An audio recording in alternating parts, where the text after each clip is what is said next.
saudar os queridos irmãos com a paz do Senhor. Amém. E é sempre bom a gente termos essa oportunidade de ouvir e de também pregarmos a palavra de Deus. Nós somos chamados para isso e nós queremos ser instrumentos na mão de Deus nesta manhã para edificação, exaltação e consolação da igreja do Senhor. Como foi dito aqui, nem sempre a gente ouve o que quer, mas é aquilo que Deus nos quer falar. Deus pôs no meu coração uma palavra em cima de um versículo que nós já lemos muito simples. Inclusive, quando a gente lê este salmo, o Salmo 46, a gente lê, passa batido e não para meditar na profundidade que é este versículo. É o Salmo 46, o versículo 7. O salmista, e olha, presta bem atenção, isso é tão importante este versículo, que ele fez questão de repetir este versículo no versículo 11, essas palavras no versículo 11. Diz assim, Salmo 46, versículo 7, o Senhor dos exércitos está conosco, o Deus de Jacó é o nosso refúgio. Me chamou a atenção esse finalzinho, o Deus de Jacó é o nosso refúgio. Esse salmo, irmão, ele nos fala da fé perfeita em Deus. Então, se existe a fé perfeita, existe aquela fé que não é perfeita. A nossa fé em Deus é uma fé perfeita. É uma fé que não se abala por qualquer coisa, por qualquer circunstância. É uma fé que nos garante ser salvos por meio da graça, porque Paulo escreveu em Efésios 2, 8 e 9, dizendo que pela graça sois salvos por meio da fé. É essa fé que nós temos, uma fé inabalável, uma fé que nos permite não desviar do nosso caminho, deixar Deus nos conduzir, como foi dito na escola, né? Às vezes vem uma oferta de Deus, não é isso que eu quero para a tua vida. E é muito interessante que ele inicia falando que Deus é o nosso refúgio e fortaleza. E o que é refúgio? Refúgio é um esconderijo. Refúgio é um lugar de amparo. Refúgio é abrigo, é auxílio, assistência, socorro. Eu procurei essas palavras no dicionário para enriquecer mais a nossa mensagem. E quando se fala de esconderijo, muitas das vezes esse termo esconderijo é usado no termo pejorativo. Os bandidos usam, né? Os criminosos usam. Atropelou, matou, assassinou, roubou, vão se esconder, esconderijo. Mas o nosso esconderijo não é esse. O nosso esconderijo é aquele que nos oferece proteção, é aquele que nos oferece livramento, é aquele que nos oferece paz.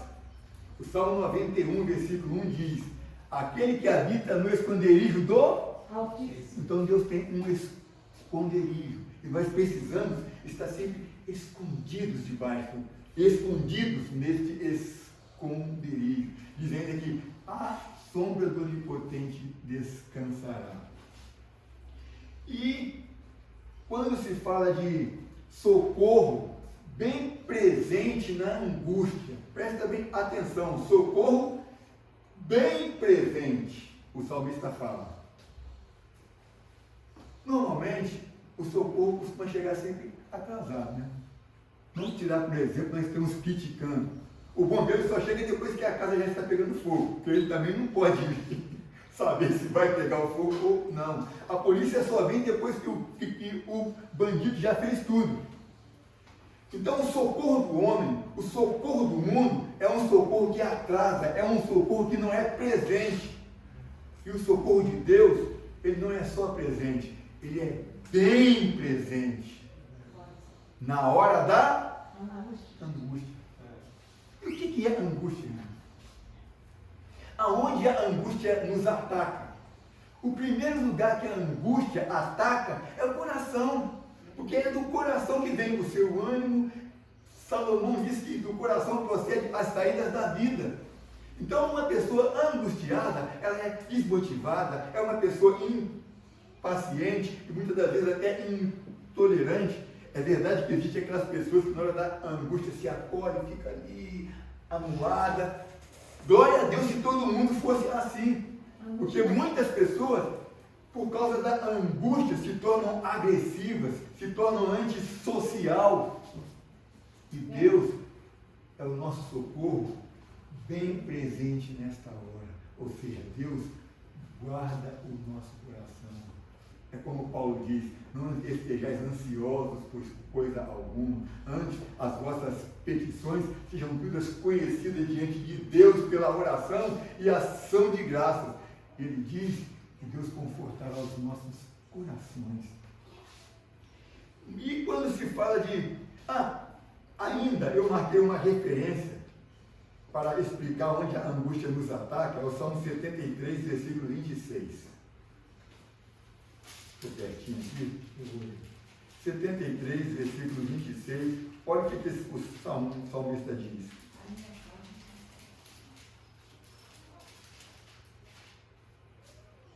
A minha carne e o meu coração desfalecem. Olha o que a angústia faz. Faz o coração desfalecer. Quando ele fala a carne, ele está falando do seu vigor, do seu físico. Uma carne sem vigor, uma pessoa, mas uma carne vigorosa. Os que malham aí, o Ivadu mesmo é uma testemunha disso. O Diego, que fez essa dieta linda, quase que não se conhece ele, entendeu? Glória a Deus, Deus continue te abençoando. A minha carne e o meu coração desfalecem, mas Deus é a fortaleza do meu coração e a minha porção para sempre. Ou seja, é o nosso socorro bem presente na angústia. E quando se fala também de fortaleza, nós pensamos logo no forte, né? Fortaleza no sentido militar é aquele local de proteção, de esconderijo para proteger uma cidade ou um povo, ou para proteger alguma coisa de muito valor. Se lembra logo neste sentido. Mas no sentido figurado, eu anotei aqui, eu procurei o significado de fortaleza, significa energia. É por isso que ele fala, né? Paulo fala, fortalecei-vos no Senhor. Nós pregamos sobre isso a semana passada.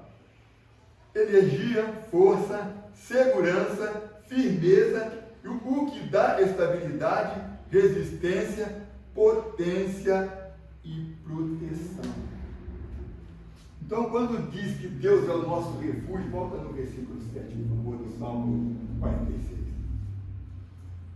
Quando diz que o Senhor, o Deus de Jacó é o nosso refúgio, no Salmo, como nós lemos antes, fala de fortaleza. Então Deus nos dá energia, nos dá força, nos dá segurança, firmeza, né? E a firmeza está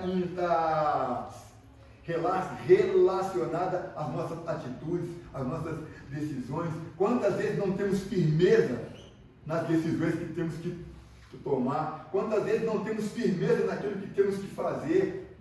Quantas vezes não temos firmeza na nossa caminhada? Qualquer coisa vem nos... Mas Deus é a nossa fortaleza. Ele nos dá estabilidade, resistência, potência e proteção. Salmo 28, versículo 7, gostaria que alguém lesse. Está ligado também à angústia. Salmo 28, versículo 7. O Senhor é a minha força e o meu escudo. Nele confiou o meu coração e fui socorrido. Pelo que o meu coração salta de prazer e com o meu canto eu o louvarei. Vendo? O Senhor, além de ser o nosso refúgio bem presente, é o nosso socorro, é a nossa fortaleza, e nós nos sentimos daquele jeito ali, ó. O coração confiante e saltando de prazer. É diferente do mundo. O socorro do mundo, quando vem, a pessoa já está chorando, muitas das vezes até morta, não tem paz, não tem alegria, está até descontrolada. Mas Deus não. Deus é a força do nosso escudo, Ele nos socorre, pelo que o meu coração salta de prazer. Então, diante do socorro de Deus, de qualquer problema, de situação que nós enfrentamos, a nossa alma salta de prazer. Eu creio que é por isso que Paulo disse que ele sentia prazer nas tribulações, prazer nas lutas. Ele achava que o viver é ganho, né? Mas ele preferia morrer e estar com Cristo, porque ele entendia essas coisas aí. Tudo isso, irmãos, eu anotei, se resume nesta afirmação: o Senhor dos Exércitos está conosco. É o versículo 7 que nós lemos. Mas o Senhor me inspirou, irmãos, a falar sobre Jacó e o que ele representa para nós e que lições nós podemos tirar da vida de Jacó, da experiência que Jacó teve com Deus, dos momentos difíceis que Jacó viveu, dos momentos de glória que Jacó viveu. Quando eu li socorro bem presente na angústia, o Deus de Jacó está conosco, eu comecei a meditar, mas por que o Deus de Jacó e não o Deus de Abraão? Por que o Deus de Jacó e não o Deus de Isaac? Por que o Deus de Jacó e não o Deus de Josué, de Moisés, de Gideão? Porque foi através de Jacó que tudo começou. A promessa foi dada a Abraão, se cumpriu em Isaac, porque a promessa de Abraão foi o filho, e através desse filho, Abraão seria pai de nações, mas veio se cumprir em Jacó, porque de Jacó surgiram os 12 patriarcas, as 12 tribos de Israel, e a partir de Jacó chegou até Jesus, chegou até nós. Então, as experiências, os momentos que Jacó teve com Deus, servem para a nossa edificação hoje. E nós vamos ver mais na frente o porquê de tudo isso aí. Por que tem que ser Jacó? Assim como Deus foi com Jacó, seguramente Ele também será conosco. Assim como Ele agiu na vida de Jacó, também agirá em nossas vidas. Guarda bem, Jacó foi eleito por Deus desde o nascimento. Mesmo antes do nascimento, Deus já tinha avisado. Alguém pode ler Gênesis 25, do 19 ao 23?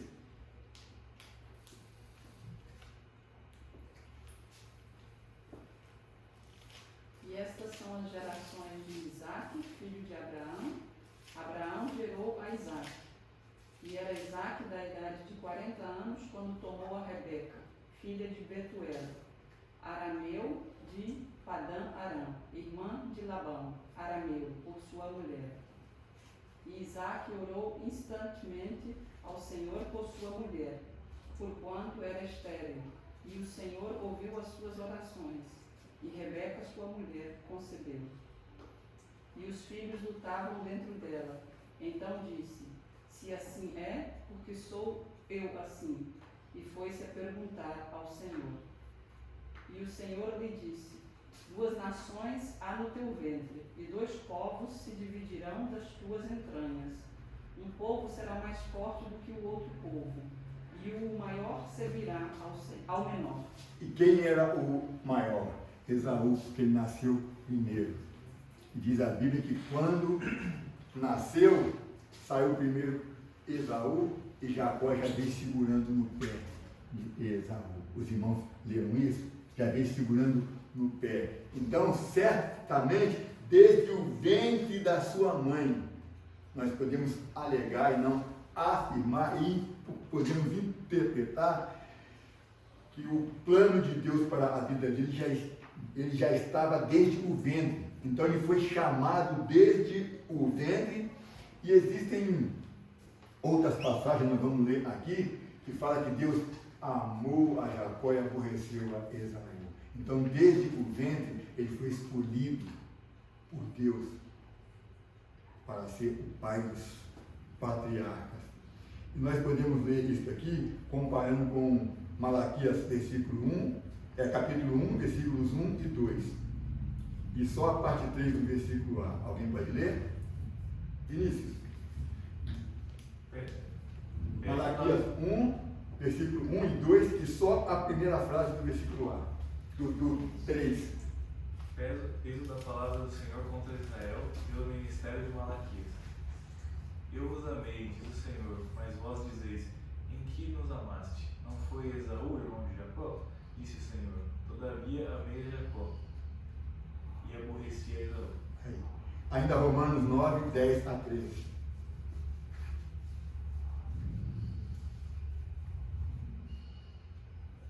E não somente esta, mas também Rebeca, quando concebeu de Isaac, nosso pai.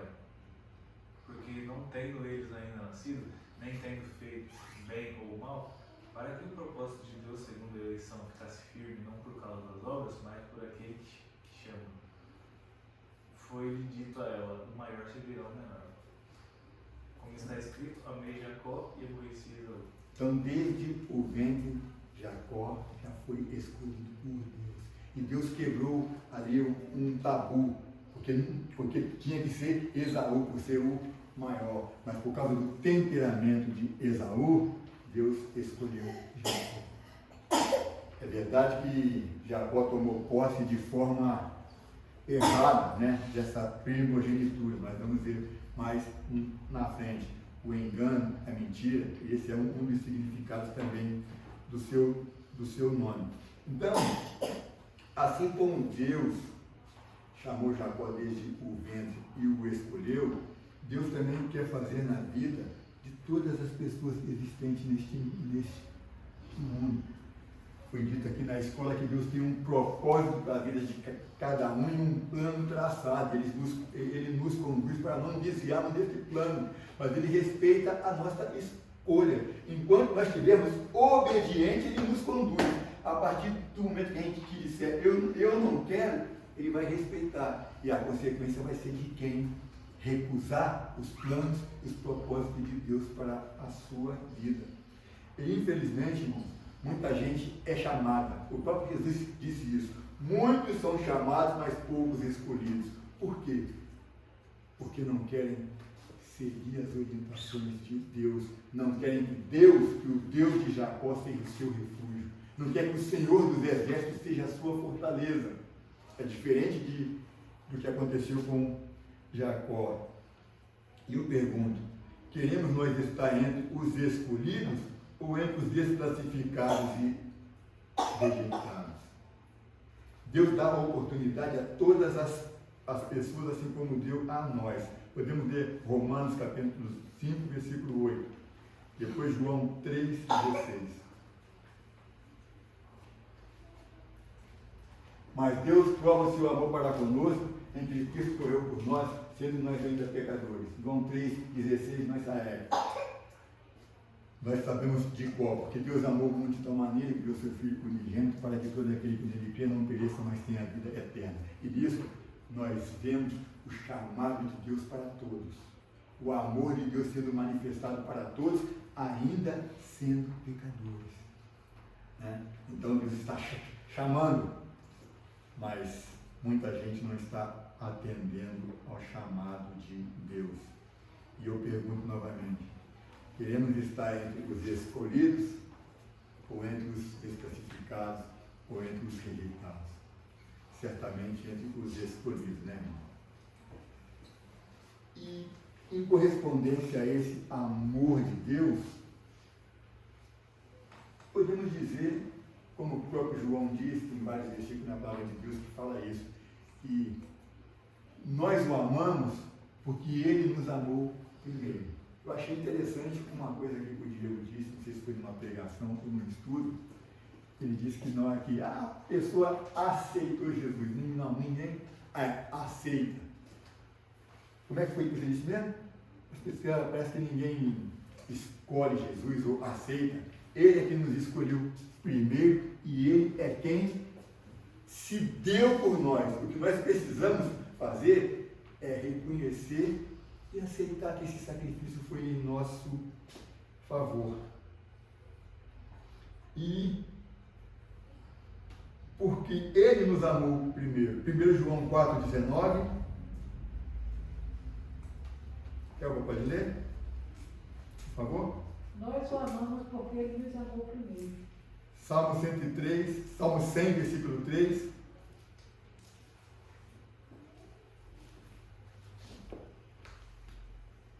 Sabei que o Senhor Senhor é Deus, foi Ele e não nós que nos fez povo seu e ovelha do seu pasto. João 15, versículo 16.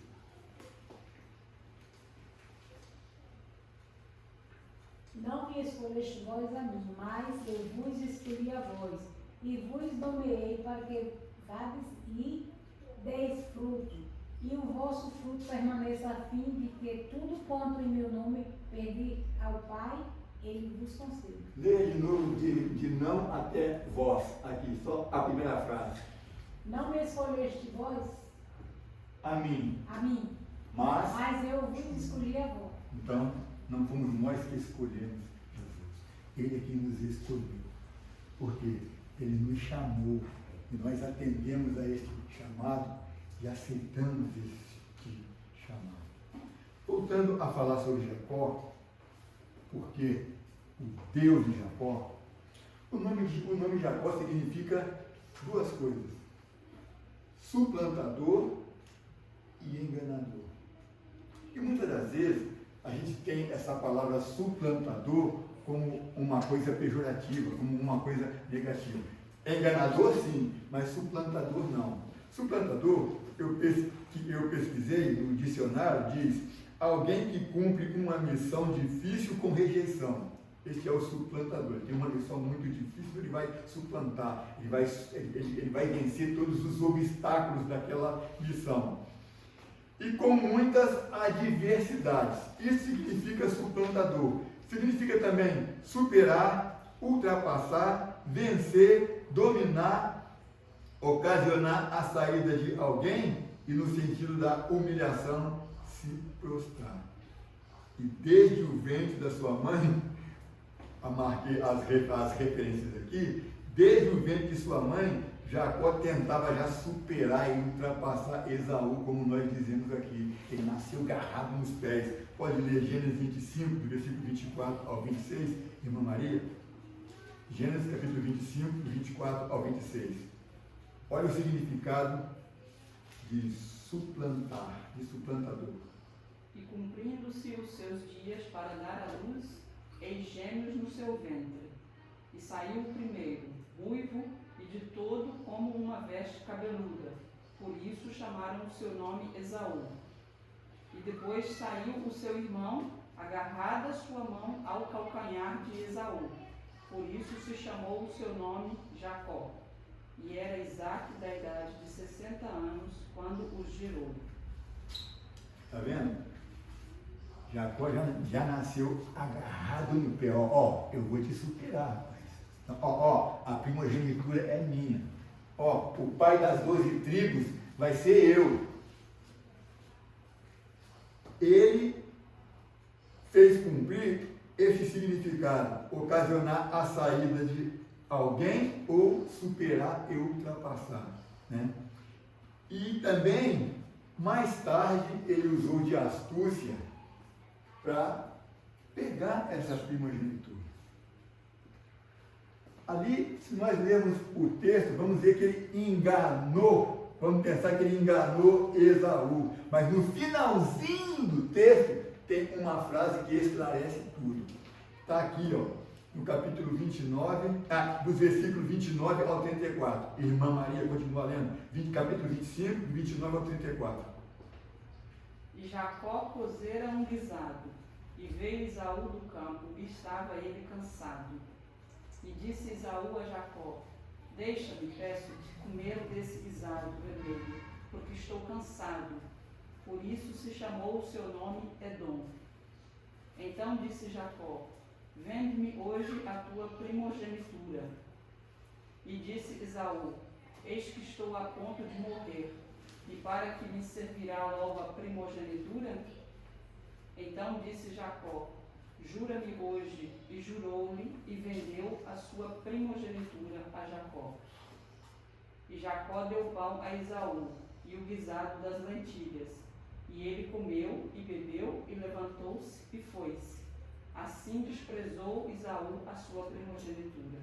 Então ele usou de artimanha, usou de astúcia. Ele não ofereceu, Esaú pediu. Então ele certamente já tinha consciência do plano de Deus para a sua vida, ou já almejava isso, como dissemos, desde o nascimento, e já estava ali agarrado nos pezinhos. Aí pensando, poxa, Jacó enganou o irmão dele, deu um pratinho de sopa, comprou a primogenitura com um prato de sopa. Não. A parte B do versículo 34 diz que e assim desprezou Esaú a sua primogenitura. Desprezou Esaú a sua primogenitura. E o que nós aprendemos em cima disso aí?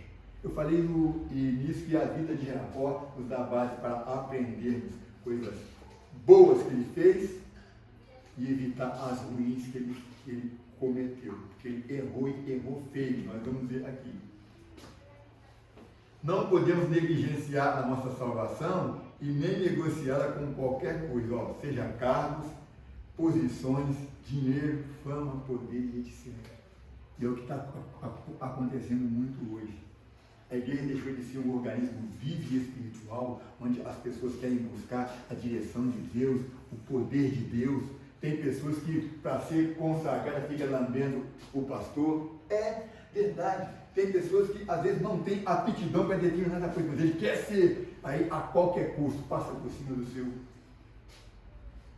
irmão, engana, faz trapaças, acusa, vê o seu irmão na rua, nem sabe por que a pessoa está naquela situação e já vai criticar. Eu mesmo passei por isso. Eu passei 10 anos fora da comunhão da Assembleia de Deus. Fui para a igreja wesleyana, fiquei lá muito tempo por causa de uma coisa que me aconteceu. Uma pessoa me agrediu na rua, me batendo, chutando, xingando. Eu baixei a minha mão na cabeça e fiquei só tomando soco, xingando palavrão, e eu não tinha nada. Eu não fiz nada contra aquela pessoa. Aí, por fim, eu levantei a minha mão, juntou aquela turma do deixa disso, e o povo rindo, zombando, otário, frouxo, usando umas palavras até pesadas, né? E eu, gente, por favor, tira esta pessoa daqui, gente. Eu não quero briga. E ao invés de me socorrer, zombavam. Aí passa um presbítero da igreja que até já faleceu, não sei como que ele está, eu perdoei ele antes da morte dele, me viu naquela situação, já correu na igreja e comunicou para o pastor. Ó, pastor, vi o churrasco na rua, brincando. Eu não estava brincando, eu estava apanhando, com a minha mão levantada, chorando, pedindo socorro. E ninguém se socorria, todo mundo zombando. Aí o que aconteceu? Como ele era um presbítero, homem de confiança do pastor, nem me chamaram para me dar satisfação. Existia a reunião do ministério, que era uma coisa terrível. Todos os obreiros na igreja, num cantinho assim, com 5, 6, 7, 10 cadeiras, as pessoas que tinham problemas eram intimadas na reunião, ficavam ali, e o pastor chamava na frente e tinha que confessar o seu pecado diante de mais de 300 obreiros. Pecado que fosse, desde adultério até roubo, brigas, tudo. Nem para isso eu fui chamado, já me excluiu no culto. O presbítero contou para o pastor no culto, aí no culto, irmão, vamos ficar de pé, temos um caso muito urgente de exclusão, precisamos excluir um dos nossos irmãos, e eu já era auxiliar de trabalho.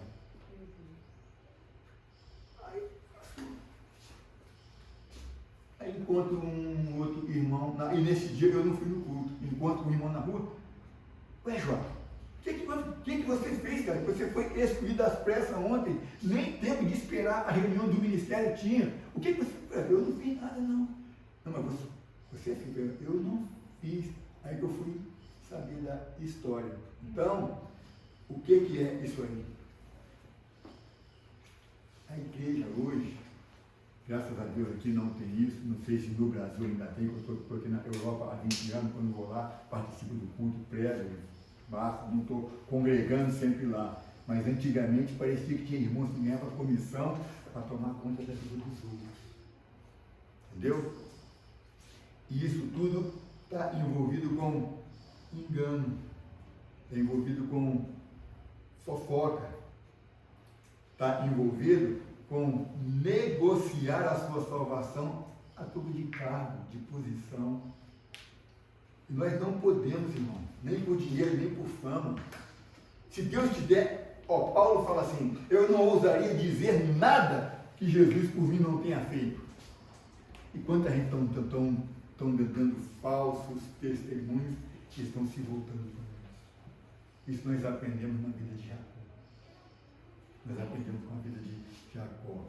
Então, não podemos negligenciar a nossa primogenitura como Esaú rejeitou.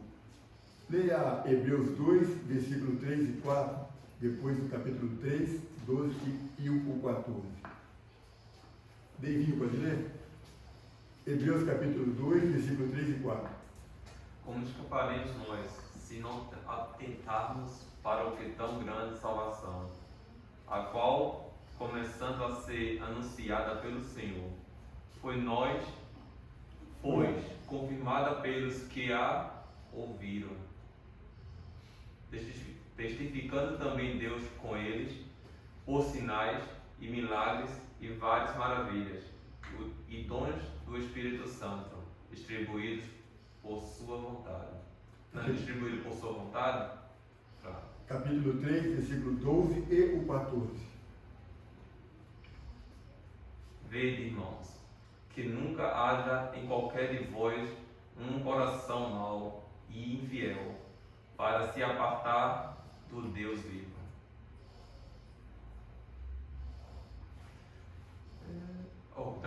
Porque nós tornamos participantes de Cristo, se retivermos firmemente o princípio da nossa confiança até ao fim. Nós devemos ser suplantadores, avançar, progredir, crescer, ultrapassar, vencer, mas sem pisar em ninguém e nem ter um coração mau e infiel. Porque a angústia, ela ataca o nosso coração. E Deus nos livra da angústia. Mas as pessoas que fazem isso, que livramento vão receber de Deus? Então nós precisamos atentar com muito mais diligência para as coisas que temos visto e aprendido, e não negligenciar a nossa salvação, e não trocar, como Esaú trocou por um prato de sopa. Tem gente hoje trocando por dinheiro, trocando por fama, trocando por posição, trocando pelo ter, ser e poder.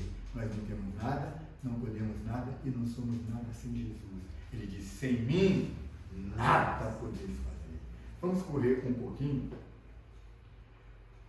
Outro significado do nome de Jacó é enganador.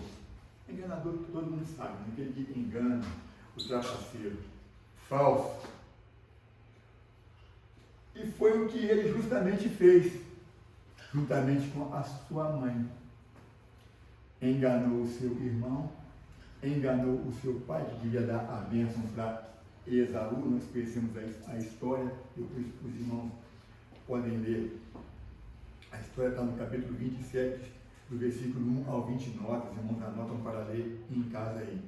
Ele se fez passar pelo seu irmão e tomou a bênção do seu irmão. E aqui é uma das experiências vividas por Jacó que nós não devemos fazer. Aprendemos aqui que não devemos mentir e não nos enganar uns aos outros. Presta bem atenção. O engano e a mentira são irmãos e caminham de mão dada. É difícil você ver um mentiroso que não engane ninguém. E é difícil você ver um enganador que não seja mentiroso. Eu, por exemplo, nunca vi. Porque o engano e a mentira são irmãos. E nós devemos fugir disso aí. Não podemos e não devemos, irmãos, mentir nem enganar-nos uns aos outros. Isso nós aprendemos de Jacó. E o Deus de Jacó o perdoou, o restaurou, mas ele pagou um preço muito alto por isso aí. Vamos ver o Colossenses capítulo 3, versículo 9. Fala a respeito da mentira e do engano. Colossenses 3:9. Eu leio: não mentais uns aos outros, pois que já vos despistes do velho homem com os seus feitos. Quantos irmãos estão falando mentiras hoje? Quantos mentem não só com os amigos, mas até para os obreiros, para o pastor? Levítico 19:11.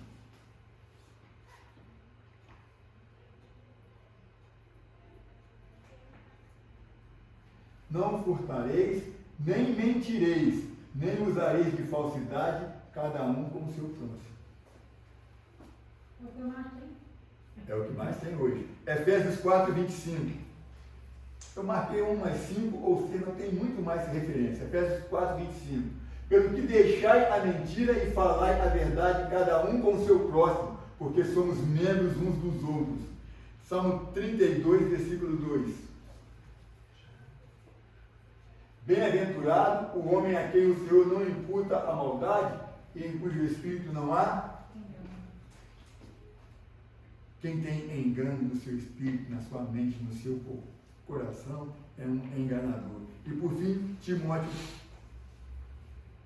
2 Timóteo 3:3, vamos ver se é o segundo. Eu marquei Timóteo, mas não marquei o livro. 2 Timóteo 3:3, vamos ver se é esse aí. 3:13. Não, então é segundo Timóteo, depois o primeiro.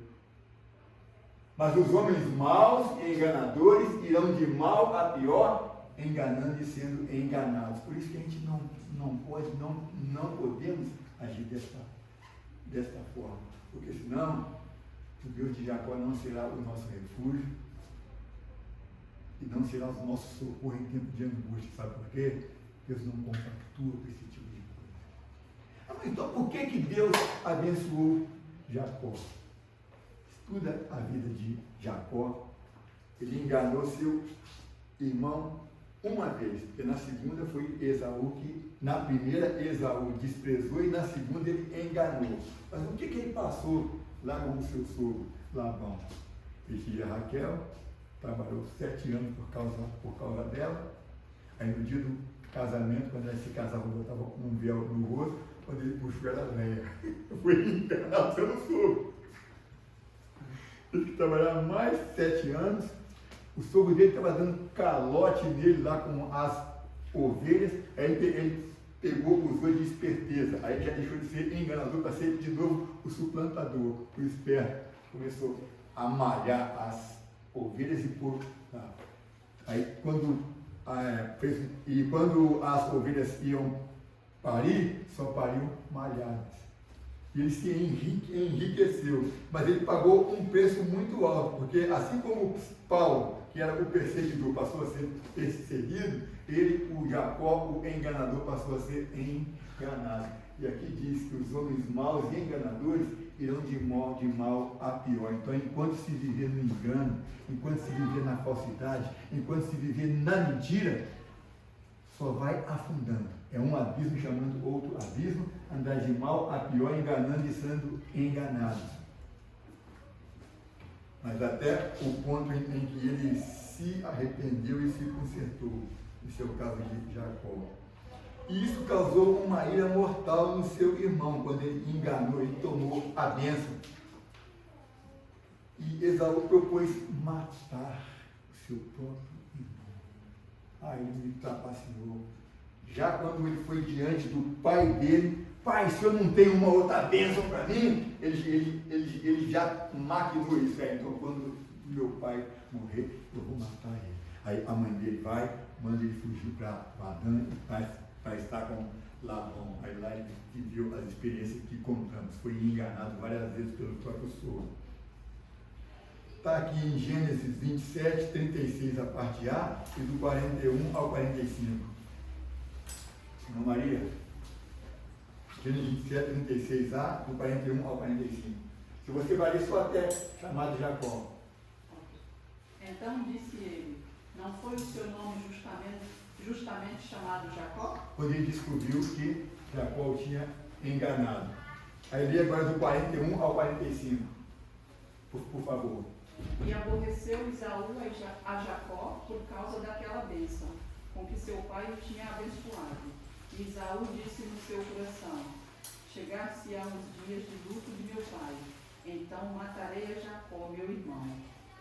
E foram denunciadas a Rebeca estas palavras de Esaú, seu filho mais velho. E ela enviou e chamou a Jacó, seu filho menor, e disse-lhe: eis que Esaú, teu irmão, se consola a teu respeito, propondo-se matar-te. Agora, pois, meu filho, ouve a minha voz. Levanta-te e acolhe-te a Labão, meu irmão, em Harã.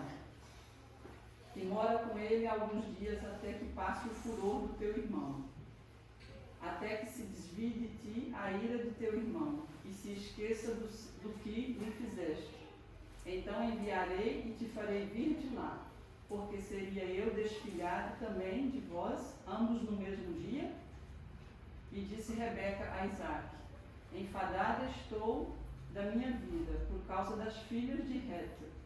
Se Jacó tomar mulher das filhas de Réter, como estas são das filhas desta terra, para que lhe será a vida? Sejam em tudo conhecidas diante de Deus, pela oração e súplicas, com ação de graças. 1 Pedro 5,7. Lançando sobre ele toda a vossa ansiedade, porque ele tem cuidado de vós. E volta em Filipenses 4, versículo 7. E a paz de Deus, que excede todo entendimento, guardará os vossos corações e os vossos sentimentos em Cristo Jesus. A paz de quem? O que o Salmo 46 diz? O Deus de Jacó é o nosso refúgio. E como ele foi com Jacó, irmãos, certamente ele será também conosco.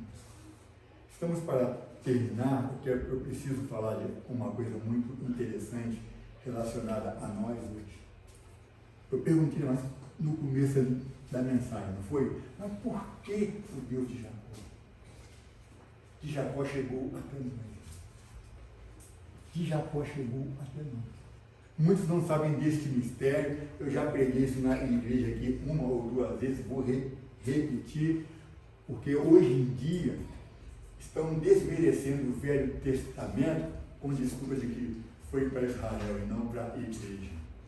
Mas eles se esquecem que a igreja hoje é um Israel de Deus. Isso que me chamou a atenção quando eu li o Deus de Jacó.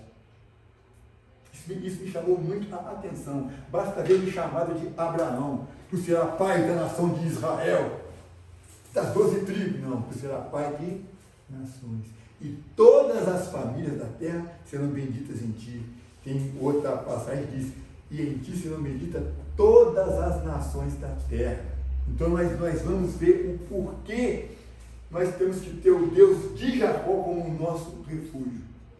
Porque nós somos descendência de Jacó, somos descendência de Abraão. A igreja hoje é o povo a quem Deus chama Israel. Existe o Israel físico e o Israel espirituais. Os ramos naturais e os que foram enxertados. Eu marquei aqui, como Paulo fala em Romanos, capítulo 11, vocês podem ler depois a história. O endurecimento veio a Israel até que entrasse a plenitude dos gentios. E Paulo fala que nós, contra a natureza, fomos enxertados na oliveira, e essa oliveira é Cristo. E ele fala que é para não nos vantarmos disso, porque se Deus não poupou os ramos naturais, não nos poupará. Depois você lê Romanos capítulo 11. Mas eu quero ler com os irmãos uma palavra maravilhosa que está em Isaías 41, versículos 8 a 10, depois o 13 e o 14. Vinícius, por favor. Isaías 41, 8 a 10, depois o 13 e 14. Mas tu, ó Israel, servo meu, tu, Jacó, quem elegi, semente de Abraão, meu amigo, tu, a quem tomei desde os confins da terra e te chamei dentre os seus mais excelentes e te disse: tu és o meu servo, a ti te escolhi e não te rejeitei. Não temas, porque eu sou contigo, não te assombres, porque eu sou o teu Deus. Eu te esforço e te ajudo, e te sustento, com a destra da minha justiça. Porque eu, o Senhor, teu Deus te toma pela tua mão direita e te digo, não temas, que eu te ajudo.